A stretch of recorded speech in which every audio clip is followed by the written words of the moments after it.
आज की कहानी। बच्चों ने तो अपने पिता को ही बंटवारे में बांट दिया।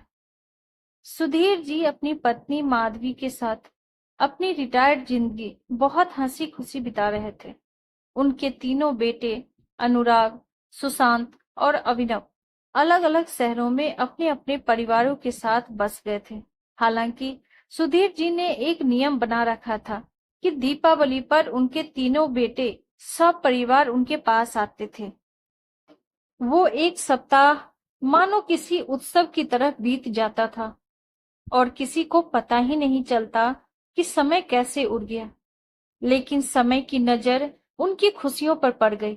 अचानक माधवी को दिल का दौरा पड़ा और एक झटके में सुधीर की सारी खुशियां बिखर गई।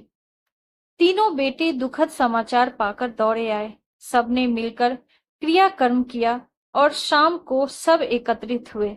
माहौल में एक भारीपन था जिसे कोई भी शब्दों में व्यक्त नहीं कर पा रहा था। सुशांत की पत्नी आशा ने बात उठाई।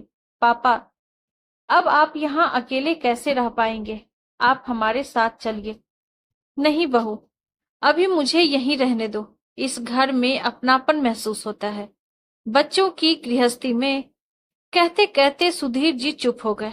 अनुराग कुछ कहने की कोशिश करने लगा, पर सुधीर जी ने उसे हाथ के इशारे से चुप कर दिया।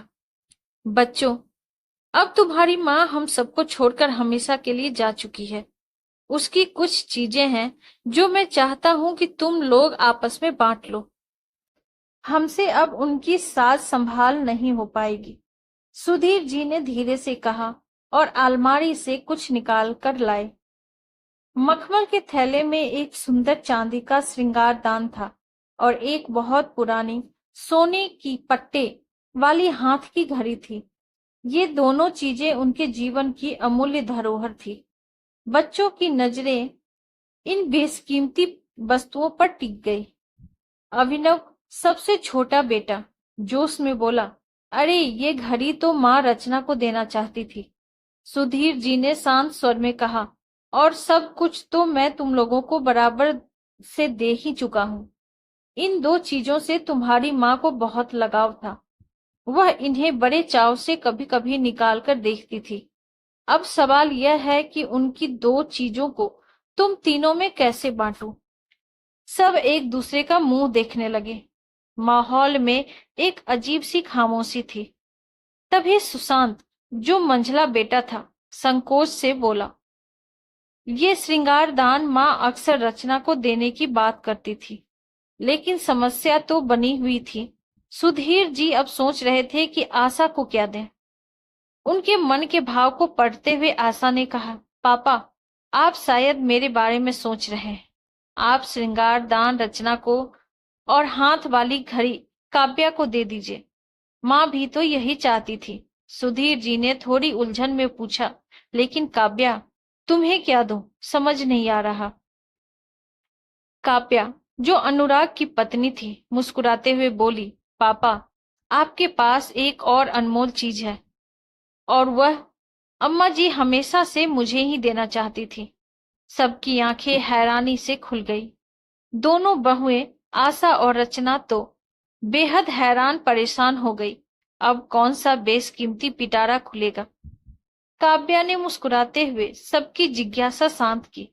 वो सबसे अनमोल चीज तो आप स्वयं है पापा।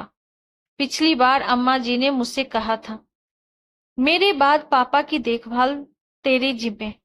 अब आप उनकी इच्छा का पालन कीजिए और हमारे साथ चलिए। इसी वक्त, बिना कोई देरी किए। काव्या के इन शब्दों ने सुधीर जी की आंखें नम कर दी और वहां मौजूद सभी लोग सिर झुकाए खड़े रहे। उन्होंने महसूस किया कि असली धरोहर सिर्फ सोने चांदी की चीजें नहीं होती, बल्कि वे रिश्ते होते हैं जो किसी की जिंदगी को संवारते हैं, उसे सच्चे मायनों में मूल्यवान बनाते हैं। आपको हमारी कहानी कैसी लगी? कमेंट बॉक्स में जरूर बताइए, और ऐसी ही ढेरों सारी कहानियों के लिए वीडियो को लाइक, शेयर और चैनल पर नए हैं तो सब्सक्राइब करना